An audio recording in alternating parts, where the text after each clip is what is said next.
Sitalkuchi BDO অফিসে SIR এর চতুর্থ পর্যায়ের শুনানি চলছে। মঙ্গলবার সকাল থেকে বিডিও অফিস চত্বরে শত শত মানুষের ভিড় কিন্তু লক্ষ্য করা গেছে। এদিন ব্লকের ৮টি অঞ্চলের বিভিন্ন বুথ থেকে ভোটারদের শুনানির জন্য ডাকা হয়েছে বলে নির্বাচন কমিশন সূত্রের খবর। সেই অনুযায়ী তারা উপস্থিত হয়েছেন।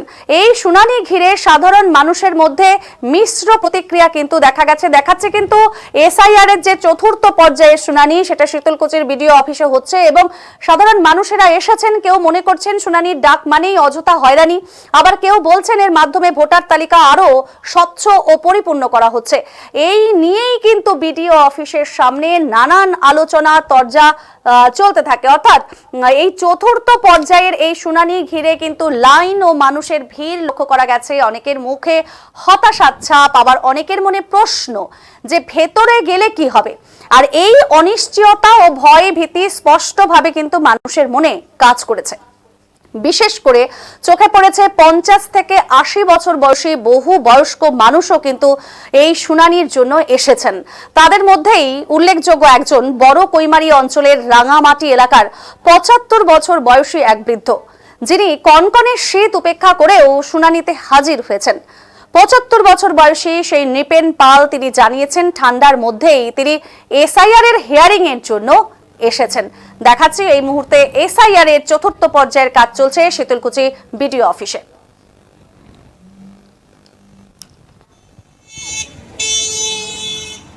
কাকু কেন আসছো এখানে? কেন আসছো? হিয়ারিং এর জন্য আসছেন। আপনার বয়স কত? বয়স তো ৭৫ হয়েছে।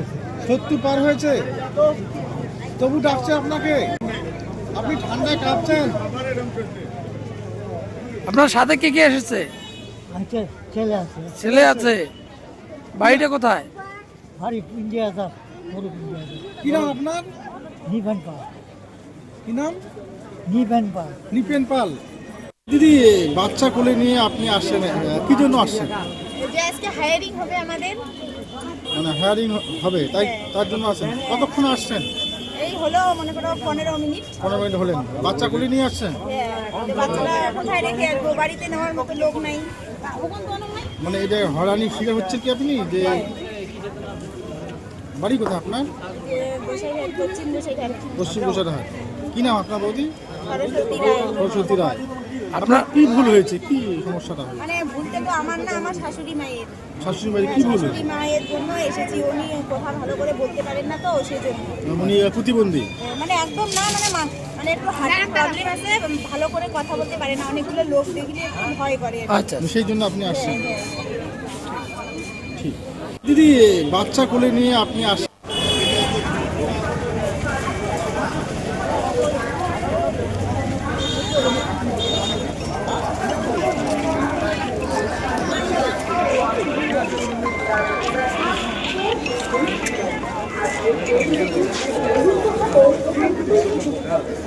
হ্যাঁ দাদা।